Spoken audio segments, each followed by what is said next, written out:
எக்கா பாலுக்கா எங்கே போயிடுச்சு இந்தம்மா? காலங்கத்தால ஒவ்வொரு வீட்லையும் நான் இவ்வளோ நேரம் வெயிட் பண்ண முடியுமா? சிந்திக்க மாட்டேங்கிறாளுங்களே இந்த காலத்து பொம்பளைங்க. அந்த காலத்தில் காலையிலேயே எந்திரிச்சு தொளிச்சு கோலம் போட்டு. ஏய் என்ன காலங்கத்தால யாரை திட்டிட்டு கிடக்க? ஏம்மா ஏம்மா ஏம்மா நீங்கள் இங்கிட்டு இருந்து வரீங்க, நான் உங்களை இங்கே கத்திக்கிட்டு இருக்கேன். உன்னை யார் கத்த சொன்ன? காலையிலே உன் வேலை பாலை குடுத்துட்டு போயிட்டே இருக்கணும். நீங்கள் பாத்திரத்தை வெளியில் வச்சுட்டு போக வேண்டியது போகிறவங்க வெளியில். பாலை பூனை குடிச்சிட்டு போயிடும், அதுக்கு காசு நீ வாங்குவ. அத்தா தயவுசெய்து பாத்திரத்தை எடுத்துட்டு வாத்தா, நான் உனக்கு பாலை ஊற்றிட்டு கிளம்புறேன். என்னத்த பேசுறேன் காலங்கத்தால? ஐயோ மன்னிச்சிருங்கம்மா. ஏம்மா பால் பாத்திரத்தை கொண்டு வாங்கம்மா. வந்துட்டானுங்க காலையிலே நம்மள மூட விட்டாக்க. மூடு மட்டும் உங்க மூஞ்ச முடிச்சா நல்லா இருக்கும். என்னத்த வாய்க்குள்ள புலம்பிட்டு இருக்க? ஏம்மா ஒண்ணுமே இல்லம்மா. ஐயோ பக்கத்து வீட்டுல திட்டிட்டு கிடப்பாங்க, சீக்கிரம் கொண்டு வாங்க. அவ திட்டினா உனைய திட்ட போற, எனக்கு என்ன அதனால? சப்பா பேசாம இந்த பொழப்ப பாக்குறதுக்கு வேற ஏதாச்சும் பொழப்ப பார்க்கலாம். ஒரு வீட்லயா திட்டு வாங்குறதா என்னோட பொழப்பு. நல்ல காலங்கத்தால வாக்கிங் போயிட்டு வந்தேன், வந்து மூட விட்டாக்கிட்டான். இந்த பாலை ஊத்திட்டு கிளம்பு. ஏம்மா என்னம்மா குடத்தை எடுத்து வந்திருக்கீங்க? அவனுக்கு தானப்பா சொன்னேன், உன் வேலை என்னையும் அதை மட்டும் பாருப்பா. நீங்க சொல்றது கரெக்ட். ஏன் வேலை பாலை ஊத்திட்டு நான் பாட்டு கிளம்பிட்டே இருக்கணும். இதுல எப்படி சுட வைப்பீங்க? கேஸ் மேல வச்சுதான். ஏம்மா உண்மையே சொல்லுங்க, இது குளிக்கிறதுக்கா இல்ல இது வந்து குடிக்கிறதுக்கா? இந்த பாரு, நாளையில இருந்து பேசாம நீ வராத, வேற யார்ட்டையாச்சும் பால் வாங்கிக்கிறேன். ஏம்மா கோவப்படாதீங்கம்மா. ஊத்துற பால் சும்மாவே தண்ணியா இருக்கு. 1 லிட்டர் பால்ல 1/2 லிட்டர் தண்ணி, 1/2 லிட்டர் பால் கிடக்கு. பாக்கெட் பாலில் மட்டும் எந்த குறையும் சொல்ல மாட்டேங்கிறீங்க. கஷ்டப்பட்டு பாலை பீச்சிட்டு வர எங்களை மட்டும் குறை சொல்லுங்க. சரி அதை விடு, பக்கத்து வீட்டுல என்ன கதைன்னு சொல்லு. அதானே ஒரே கூட்டமா இருந்துச்சு. இப்பதானே சொன்னீங்க அந்த வீட்டு கதை வேண்டாம் இந்த வீட்டு கதை வேண்டான்ட்டு. அதுதான்ப்பா எல்லா இடத்தோட கதையும் தெரியும், சொல்லு சொல்லு. இது என்னாச்சு தெரியுமா? 2வது தெருவில் ஒரு பொண்ணு ஓடி போச்சு.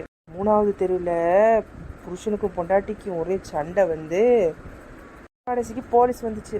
அப்படியா?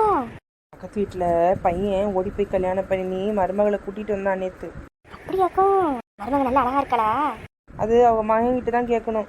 சொன்னா என் பொண்டாட்டி அடிக்க வந்துருவா. அதுவும் சரிதான். எல்லா தெருவிலும் கேட்குறாங்க உங்க வீட்டில் என்ன ஆச்சுன்னு. இந்த பாரு, யார்கிட்டயும் எதுவும் வாய் திறக்காத. உங்க மகனை காணும் ரொம்ப நாளா கேள்விப்பட்டேன். அவனும் ஓடி போய் கல்யாணம் பண்ணிட்டானாம்ல. வேலையை பாருன்னு சொன்னேன். ஏன் மற்ற வீட்டு கதை மட்டும் கேட்குறீங்கல்ல? உங்க வீட்டு கதையும் எல்லா வீட்லயும் கேட்குறாங்கல்ல, நான் என்ன செய்ய? தெரியாதுன்னே போயிட்டே இரு, இடத்த கழிப்பு. ஏக்கா பாலுக்கா. ஏன் மத்தியானம் பாலை கொண்டு வர வேண்டியதானே? ரொம்ப சீக்கிரமா வந்துட்ட. விடிஞ்சு எவ்வளவு நேரம் ஆச்சு? ஸோ ஏன்க்கா கேட்குறீங்க? அந்த பக்கத்து வீட்டு சாந்தி அக்கா இருக்காங்கல்ல, கதையா கேட்டுட்டு இருந்தாங்க, விடவே மாட்டேன்ட்டாங்க. எல்லா கதையும் கேட்பாளே, ஆனா அவ வீட்டு கதையை மட்டும் யாச்சும் சொல்ல மாட்டான். சரி, அவன் பையனுக்கு என்னாச்சு? காணோம், ரொம்ப நாள் ஆளையே காணோம். எங்க போனானே தெரியல. கேள்விப்பட்டேன் ஏதோ வடநாட்டு பொண்ணை கல்யாணம் பண்ணிட்டானாம்ல.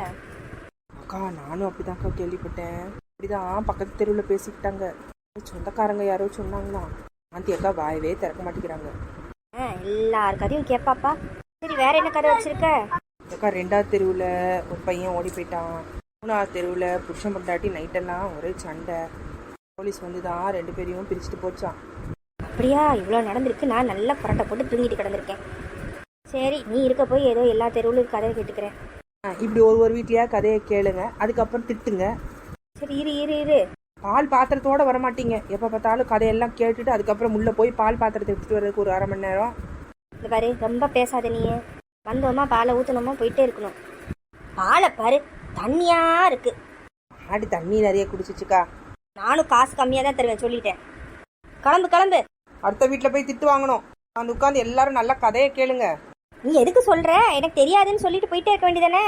தெரியாதுன்னு சொன்னா மட்டும் விட்டுற போறீங்களா? துருவி துருவி கேட்பீங்க. சரி கிளம்பு கிளம்பு. சரி நில்லு. என் பால் பாத்திரம் பத்தியா எவ்வளோ அழகா இருக்குன்னு? சாந்தி எப்படி பால் பாத்திரம் வச்சிருக்கா? ஐயோ அந்த கொடுமையை ஏன் கேட்குறீங்க? அந்த அக்கா குடத்தை கொண்டு வர்றாங்க. அதான் கேட்டேன், பால் குளிக்கிறதுக்கா குடிக்கிறதுக்கான்ட்டு. சொன்னா கோவப்படுறாங்க. அப்படியா? புளிப்பாலா இருக்கும், அதான் டெய்லி கலர் ஆகிட்டே போறா வர வர. வெள்ளைக்கார மருமகள்ல பார்க்கறதுக்கு அதனால அவ்வளோ கலரா இருக்கணும்ல. ஆமாக்கா. உன் பால் தண்ணிய குளிச்சு யாரும் கலர் ஆக முடியாது. உன்ன என் பாலையே குறை சொல்லுங்க எல்லாரும். குறை சொல்ற மாதிரி வச்சுக்கிட்டுறல. வரேன், நேரம் ஆயிட்டு. வர்ற நேரத்தை பாரு. காலையில வந்தோம், பொண்டாட்டி கொஞ்சம் ஹெல்ப் பண்ணணும் எல்லாம் கிடையாது. ஏட்டா வர வேண்டியது. வீடு வீடா கதையை பேசிட்டு எல்லாம் புரளி பேசுங்க. ஏம்மா இனி என்னம்மா செய்ய சொல்ற? எல்லாரும் கேட்குறாங்க. எல்லாரும் கேட்டாங்கன்னா நீங்க சொல்லணும்னு இருக்கா? வீட்டுல வேலை இருக்குன்னு வந்துட வேண்டியதானே? போனோமா பாலை ஊத்துனோமா வரணுமான்னு இருக்கணும். எனக்கு என்ன சொல்றவளுக்கு லேசு. பாருங்க, மாட்டு தொழுவத்தெல்லாம் என்னால கிளீன் பண்ண முடியாது, மாடெல்லாம் என்னால குளிக்க வைக்க முடியாது. அதெல்லாம் உங்க வேலை. ஃபர்ஸ்ட் மாட்டுக்கு சாப்பாடை போடுங்க. ஏம்மா எனக்கு ஃபர்ஸ்ட் சாப்பாடு போடுமா, பசிக்குதுமா. ஏன் கதை கதையா பேசுறீங்களா? யார் வீட்லயாவது உட்காந்து சாப்பிட்டு வர வேண்டியதானே? ஆமா, எனக்கு சாப்பாடை போட்டு அடுத்த வேலையை பார்ப்பாங்க. இல்லைங்க, ஸ்கூலுக்கு கூட்டிட்டு போய் விடணும், அதெல்லாம் கிடையாது. அம்மா அதுக்கெல்லாம் நீ இருக்கல்லம்மா. ஆமா, எல்லா வேலையும் நான் பார்க்க, நீங்க நல்லா உட்காந்து கதை பேசிட்டு வர. சரி, ஒரு டீயாச்சும் போட்டுதா, வேலையை முடிச்சுக்கிறேன். வேலையை முடிச்சாங்க, அதுக்கப்புறம் தான் டீயும் சாப்பாடும். ஐயோ கடவுளே, பாத்தீங்களா நண்பர்களே, பால்காரனாக இருக்கிறது எவ்வளவு பெரிய கஷ்டம்னு. டேய், எங்க சாப்பிட போற? மனுஷன் இங்க பசியோட கிடக்கேன். நீ ஒருத்தன் தான் திட்டல, இன்னும் திட்டிக்கோ நீயும். காலை வந்தோம், சாப்பாடு வச்சு கொடுத்தோம், அதெல்லாம் கிடையாது. காலை மட்டும் நல்ல பீச்சு எடுக்கிறல்ல, பசிக்கும்னு தெரியாத உனக்கு? இதப்பா, என் வயிறை நிறைச்சிக்கிறேன்ப்பா, அதுக்கப்புறம் உனக்கு வயிறு நிறைச்சி விடுறேன்ப்பா. இந்த பாரு, இப்படியே பண்ணிட்டு இருந்தேன்னு வச்சுக்கோ, பாலே தரமாட்டேன். எட்டி உதைச்சேன்னு வச்சுக்கோ. ஆமா, நீ நல்லா எட்டி உதைப்ப நீ. என்ன ஓவர பேசிட்டு இருக்க நீ? என் ஃபேமிலியை கூப்பிட்டுருவேன். ஓட ஓட விரட்டணும்னு வச்சுக்கோ. சாமி ஆளை விடுப்பா. என்ன இப்ப பசிக்கு, இரு வெயிட் பண்ணு. சப்பா, மனுஷங்க தான் திட்டுறாங்கன்னா ஆடு மாடு நம்ம திட்ட ஆரம்பிச்சிச்சு. பாருங்க பாருங்க, எல்லாரும் இந்த வேலை லேசான வேலைன்னு நினைக்கிறீங்க. யாரும் விடியறதுக்கு முன்னாடி எங்க வேலை ஆரம்பிக்குது, நைட்டு வரைக்கும் இருக்கும். இல்ல வேற பொண்டாட்டி தொல்லை வேற. நண்பர்களே, நம்பாதீங்க, இவன் சோம்பேறி. மத்தவங்க உண்மையாவே உழைப்பாங்க காலையில இருந்து நைட் வரைக்கும். பாதி தண்ணி பாதி பால மிக்ஸ் பண்ணி விற்கிறான். ஆமா, வித்து பெரிய கோட்டையை கட்டிட்டேன். இருக்கிறதுக்கே ஒரு சொந்தமான வீடு இல்ல. போதும் போதும், அவங்கள ஏமாத்தி பழிக்க கூடாது. ஆமா, அவன் கோடி கோடியா அடிக்கிறான், நான் என்ன இத்தனையோண்டு தண்ணியை மிக்ஸ் தானே பண்றேன். நியாயம் சொல்லாத.